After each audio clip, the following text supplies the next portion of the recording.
My first available opening to look at your Honda CR-V would be next Thursday.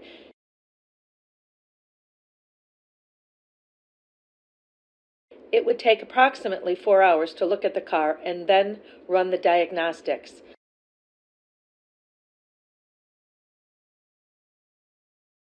We may be able to get the work done in one day, but if we have to order any parts, I cannot guarantee that.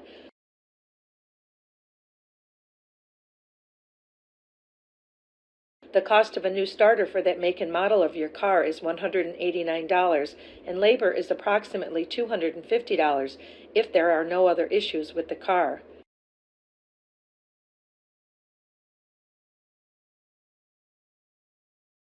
Yes, we can check the brakes while we have it on the lift.